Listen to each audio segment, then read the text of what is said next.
नवदीप सांझ Punjabi radio USA के YouTube channel वास्ते ते तुसीं एक दृश्य देखा कि किवें मलेरकोटले वाले साथी जिहड़े पहले दिन तो इत्थे लगे हुए ने ते लगातार मलेरकोटले तो बिरयानी का जिहड़ा लंगर चल रहा है ते बहुत ही बेहतरीन ते बहुत ही साफ सुथरा लंगर इन्होंने लगातार चलाया।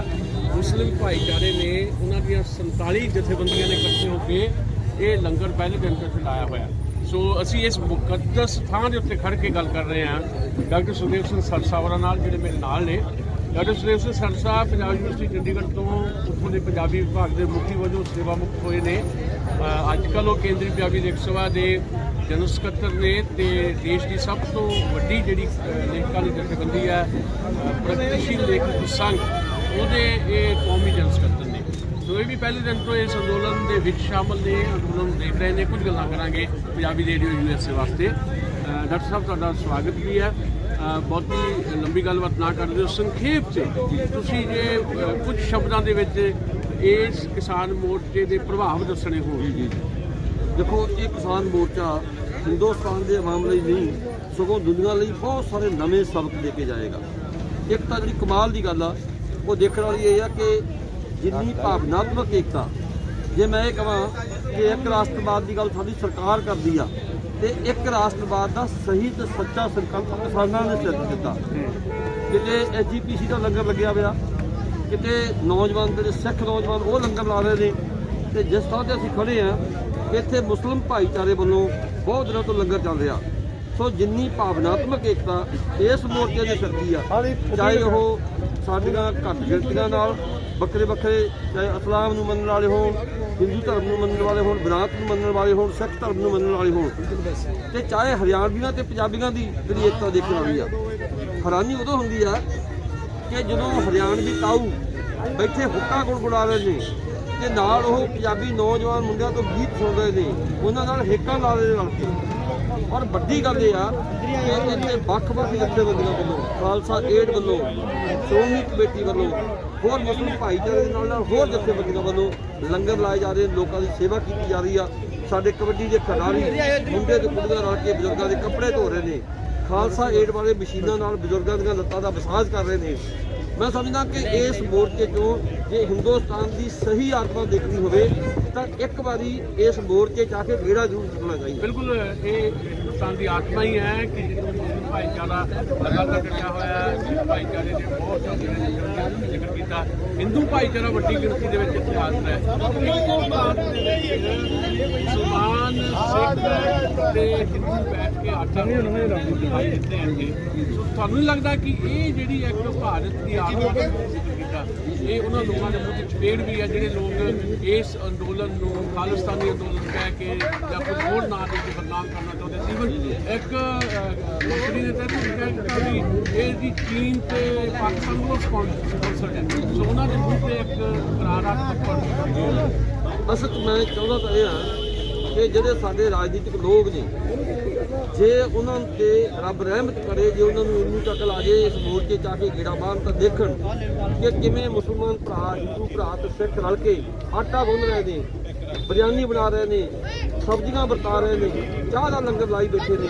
ਤਾਂ ਜੇ ਮੈਂ ਸਮਝਦਾ ਕਿ ਜੋ ਇੱਕ ਵਾਰੀ ਆ ਕੇ ਦੇਖ ਜਾਣ ਇੱਥੇ ਉਹ ਇੰਨੇ ਸ਼ਰਮਸਾਰ ਹੋਣਗੇ ਕਿ ਅਸੀਂ ਜੋ ਫਤਵੇ ਦੇ ਰਹੇ ਹਾਂ, कदे मुसलमानों ये कह रहे हैं कि पाकिस्तान चले जाओ, कदे तुसीं सिखां नूं खालिस्तानी कह रहे हैं, अतवादी कह रहे हैं, टुकड़ा टुकड़ा गैंग कह रहे हैं। ਇੱਥੇ ਆ ਕੇ ਦੇਖੋ ਇਹ ਟੁਕੜਾ ਟੁਕੜਾ ਗੈਂਗ ਨਹੀਂ, ਇਹ ਹਿੰਦੁਸਤਾਨ ਇੱਕਜੁੱਟ ਹੋਇਆ ਪਿਆ ਤੇ ਇਹਦਾ ਸਿਹਰਾ ਮੈਂ ਸਮਝਦਾ ਕਿ ਸਾਡੇ ਮਲੇਰਕੋਟਲਾ ਦੇ ਮੁਸਲਮਾਨ ਭਰਾਵਾਂ ਨੂੰ ਜਾਂਦਾ ਆ ਕਿ ਜਿਨ੍ਹਾਂ ਨੇ ਦੱਸ ਦਿੱਤਾ ਕਿ ਸਾਡੀ ਸਾਂਝੀ ਤਹਿਰੀਕ ਕੀ ਆ, ਸਾਡੀ ਸਾਂਝੀ ਵਿਰਾਸਤ ਕੀ ਆ।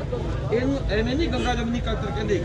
ਗੰਗਾ ਜਮਨੀ ਕਲਚਰ ਦਾ ਜੇ ਨਮੂਨਾ ਦੇਖਣਾ ਹੈ ਦੇਖੋ, ਮੈਂ ਕੱਲ ਤੋਂ ਦੇਖ ਰਿਹਾ ਲਗਾਤਾਰ ਖੜੇ ਨੇ ਸਾਡੇ ਮੁਸਲਮਾਨ ਭਰਾ, ਹੱਥ ਬੰਨ ਕੇ ਰੋਟੀ ਖਵਾ ਰਹੇ ਨੇ। ਉਹਨਾਂ ਦੇ ਨਾਲ ਲੰਗਰ ਵਰਤਾਉਣ ਦੇ ਲਈ सिख मुंडे खड़े ने, हिंदू मुंडे खड़े ने। समझ लगता कि यह कहना कि विदेशी पैसा आ गया, ये कहना कि टुकड़े टुकड़े गएगा, ये सरकार की हार आ, नैतिक हार आ। सरकार अपनी नैतिक हार मन चुकी आ। 15 खेती कानूनों के विचों 15 मद्दां विचों 12 मद्दां ऐसा ने जिथे सरकार ने मन लिया कि असीं इन्हां 'च सौध करन नूं तैयार आ ते बाकी की रह गया। बाकी की रह गया ते जिहड़ा एक तस्वीर इत्थे दिखाई है ਇਸ ਸਾਂਝੀਵਾਲਤਾ ਦੀ ਜਿਹੜੇ ਲੋਕ ਦੇਸ਼ ਨੂੰ ਇਕਰੰਗਾ ਕਰਨ ਦੀ ਸਾਜ਼ਿਸ਼ ਰਚ ਰਹੇ ਨੇ, ਉੱਥੇ ਇਸ ਬਹੁ ਰੰਗ ਨੇ ਸਾਂਝਾ ਲੋਕ ਸੰਘਰਸ਼ ਦਾ ਰੰਗ ਵੀ ਉਭਾਰ ਦਿੱਤਾ ਹੈ। ਤੇ ਇਹ ਸਾਂਝਾ ਲੋਕ ਸੰਘਰਸ਼ ਦਾ ਰੰਗ ਜਿਹੜਾ ਆ ਉਹ ਗੁਲਾਲ ਬਣ ਕੇ ਜਿੱਤ ਦੇ ਰੂਪ ਦੇ ਵਿੱਚ ਹਾਸਲ ਹੋਏਗਾ ਜਾਂ ਨਹੀਂ।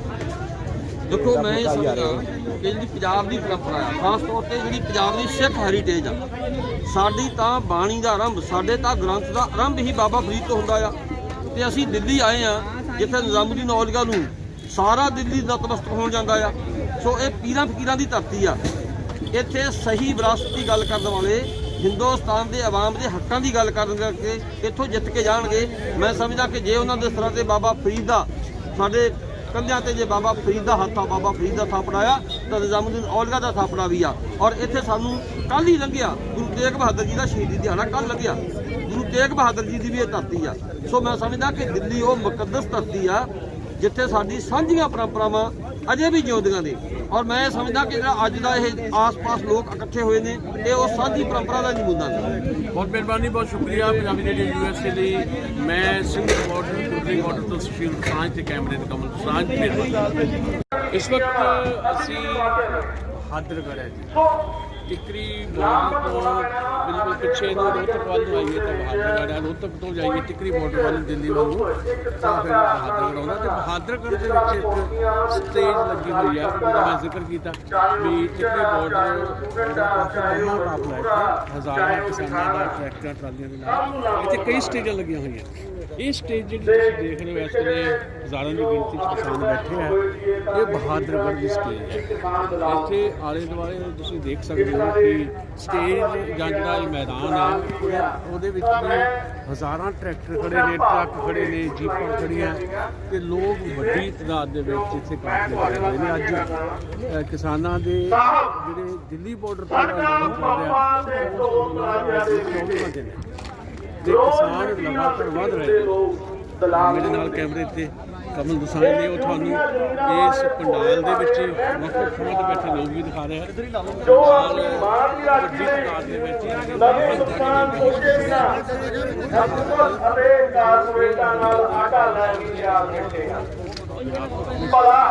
ਹਰ ਚੀਜ਼ ਵਿੱਚ ਫਾਇਦਾ ਦੇਖਣ ਵਾਲੇ ਦਲਾਲ ਕੋਈ ਕਿਸਾਨ ਨੇ ਤੇ ਇਸ ਨਗਰ ਕਦੀ ਵੀ ਧਰਨਾ ਨਹੀਂ ਲਗਾਊਗਾ। ਬੀਬੀ ਗੁਲਾਮ ਕਦੀ ਇਤਿਹਾਸ ਟਾਟਾ ਬਿਰਲਾ ਅੰਬਾਨੀ ਕਿਸੇ ਨੇ ਧਰਨਾ ਲਾਇਆ ਕਦੀ ਨਹੀਂ ਲਾਉਂਦੇ। ਹਮੇਸ਼ਾ ਸਰਕਾਰ ਜਿਹੜੀ ਮਰਜ਼ੀ ਰਹੀ ਆ, ਹਮੇਸ਼ਾ ਹੀ ਸਰਕਾਰ ਵੱਡੇ ਘਰਾਣਿਆਂ ਦੀ ਰਹੀ ਆ।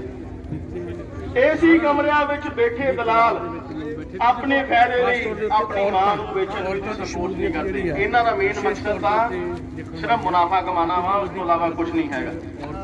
ਇਹ ਕੰਮ ਦਲਾਲ ਹੀ ਕਰ ਸਕਦੇ ਹਨ, ਕਿਸਾਨ ਨਹੀਂ ਕਰ ਸਕਦੇ। ਹੱਕ ਦਾ ਖਾਣ ਵਾਲੇ ਆਪਣੇ ਹੱਕਾਂ ਦੀ ਰਾਖੀ ਲਈ ਮਿਹਨਤਕਸ਼ ਸੜਕਾਂ ਤੇ ਉਤਰੇ ਹੋਏ ਲੋਕ ਦਲਾਲ ਨਹੀਂ ਹੁੰਦੇ, ਦਲਾਲ ਨਹੀਂ ਹੁੰਦੇ। ਸੋ ਮੋਦੀ ਸਾਹਿਬ ਜੋ ਇੱਥੇ ਲੋਕ ਬੈਠੇ ਆ ਉਹ ਦਲਾਲ ਨਹੀਂ ਆ, ਤੁਸੀਂ ਉਹਨਾਂ ਦੀ ਭਾਵਨਾਵਾਂ ਨੂੰ ਸਮਝੋ। ਅੰਦੋਲਨ ਦੇ ਵਿੱਚ ਲੋਕ ਤੁਸੀਂ ਦੇਖੋ ਕਿੰਨੇ ਹੀ ਉਹ ਕ੍ਰਾਈਸਿਸ ਕੋ ਗੁਜ਼ਰ ਰਹੇ ਆ। ਵੱਡਾ ਹਿੱਸਾ ਵੀ ਪੰਜਾਬ ਦੇ ਵਿੱਚ ਹਜ਼ਾਰਾਂ ਖੇਤ ਮਜ਼ਦੂਰ ਤੇ ਕਿਸਾਨ ਤੋਂ ਬਹੁਤ ਵੱਡੇ ਪੱਧਰ ਦੇ ਉੱਤੇ ਲੋਕ ਖੇਤੀ ਦੇ ਵਿੱਚ ਜੋ ਸੰਕਟ ਹੈਗਾ ਉਹਦੇ ਕਰਕੇ ਸੁਸਾਈਡ ਕਰ ਚੁੱਕੇ ਆ। ਜੇ ਤੁਹਾਡਾ ਦਿਲ ਹੈਗਾ ਵਾ ਤਾਂ ਤੁਹਾਨੂੰ ਇਹਨਾਂ ਦੀ ਆਵਾਜ਼ ਸੁਣਨੀ ਪੈਣੀ ਆ, ਨਹੀਂ ਤਾਂ ਤੁਹਾਨੂੰ ਇਤਿਹਾਸ ਨਹੀਂ ਬਖਸ਼ੇਗਾ। ਜਦੋਂ ਵੀ ਇਸ ਸਰਕਾਰ ਦਾ ਇਤਿਹਾਸ ਲਿਖਿਆ ਜਾਊਗਾ ਤਾਂ ਕਾਲਾ ਲਿਖਿਆ ਜਾਊਗਾ। ਇੱਧਰ ਦੇ ਪਾਸੇ ਸ਼ੁਕਰੀਆ। ਨਾਲ ਦੀ ਨਾਲ ਹੀ ਬਹੁਤ ਸਾਰੀ ਟਰੈਕ ਇਨਕਲਾਬ ਜ਼ਿੰਦਾਬਾਦ, ਇਨਕਲਾਬ ਜ਼ਿੰਦਾਬਾਦ, ਲੋਕ ਏਕਤਾ ਜ਼ਿੰਦਾਬਾਦ। ਲੋਕ ਏਕਤਾ ਜ਼ਿੰਦਾਬਾਦ। ਸ਼ੁਕਰੀਆ, ਧੰਨਵਾਦ। ਆਪਣੇ ਆਪ ਦੇ ਵਿੱਚ ਹੀ ਇਹ ਬਹੁਤ ਜ਼ਿਆਦਾ ਇਤਿਹਾਸਕ ਅੰਦੋਲਨ ਲੋਕ ਏਕਤਾ ਜ਼ਿੰਦਾਬਾਦ, ਹੈ। ਇਸ ਸਰਕਾਰਾਂ ਮੁਰਦਾਬਾਦ। ਕੇਂਦਰ ਸਰਕਾਰ ਕਿਸਾਨ ਸੰਘਰਸ਼ ਕਮੇਟੀ ਦੇ ਆਗੂਆਂ ਨੂੰ ਬੇਨਤੀ ਪਹਿਲਾਂ ਵੀ ਕੀਤੀ ਸੀ, ਹੁਣ ਵੀ ਕਰਦੇ ਆ, ਉਹ ਜ਼ਰੂਰ ਸਟੇਜ ਤੇ ਆਉਣ। ਕਿਸਾਨ ਸੰਘਰਸ਼ ਕਮੇਟੀ ਦੇ ਆਗੂ ਪ੍ਰਾਪਤੀ ਹਾਸਲ ਕਰਨੀ ਹੈ ਹੁਣ ਵੀ ਅੰਦੋਲਨ ਚ ਆ ਰਹੇ ਸ਼੍ਰੀ ਅਸ਼ੋਕ ਅਰੋੜਾ ਸੁਪਰੀਮ ਕੋਰਟ ਵਾਰ ਕੌਂਸਲ ਦੇ ਸਾਬਕਾ ਸਕੱਤਰ ਆ, ਉਹ ਵੀ ਆਪਣੇ ਦਰਬਾਰ ਪਹੁੰਚੇ ਆ। ਉਹਨਾਂ ਨੂੰ ਮੈਂ ਬੇਨਤੀ ਕਰੂੰਗਾ ਕਿ ਉਹ ਸਟੇਜ ਤੇ ਆਉਣ। ਸੁਪਰੀਮ ਕੋਰਟ ਦੇ ਵਾਰ ਕੌਂਸਲ ਦੇ ਸਾਬਕਾ ਸਕੱਤਰ ਵਾਪਸੀ ਹੋਏਗੀ ਬਹਾਦਰਗੜ੍ਹ ਤੋਂ ਹਜ਼ਾਰਾਂ ਬੋਲੇ ਕਿਸਾਨਾਂ ਦਾ ਸੋਨਿਹਾਲ। ਉਹ ਤੁਸੀਂ ਦੇਖ ਜਿਹੜਾ ਸਟੇਜ ਤੇ ਪੰਡਾਲ ਦੇ ਵਿੱਚ ਸਜਿਆ ਹੋਇਆ ਨੌਜਵਾਨਾਂ ਦੀ ਵੀ ਵੱਡੀ ਗਿਣਤੀ ਇੱਥੇ ਹੈ। ਹਜ਼ਾਰਾਂ ਟਰਾਲੀਆਂ ਟਰੈਕਟਰ ਜਿਹੜੇ ਹੈ ਲਗਭਗ 40 ਕਿਲੋਮੀਟਰ ਟਰਾਲੀਆਂ ਟਰੈਕਟਰ ਜਿਹੜੇ ਇੱਥੇ ਫੈਲੇ ਹੋਏ ਆ। ਸੋ ਸਰਕਾਰ ਨੂੰ ਹੱਥਾਂ ਪੈਰਾਂ ਨੂੰ ਪਈ ਹੋਈ ਹੈ, ਪਰ ਸਰਕਾਰ ਬੋਲਣ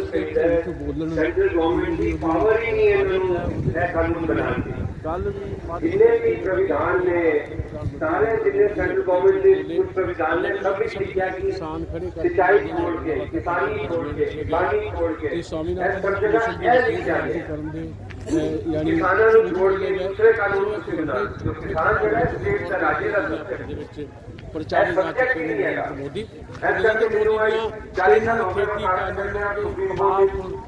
ਜਿਹੜੀਆਂ ਵਹੀਰਾਂ ਕੱਤੀਆਂ ਹੋਈਆਂ ਲੋਕਾਂ ਨੇ ਉਹ ਵੱਖ-ਵੱਖ ਬਾਰਡਰਾਂ ਤੇ ਇਸੇ ਢੰਗ ਨਾਲ ਚੱਲ ਰਹੀਆਂ।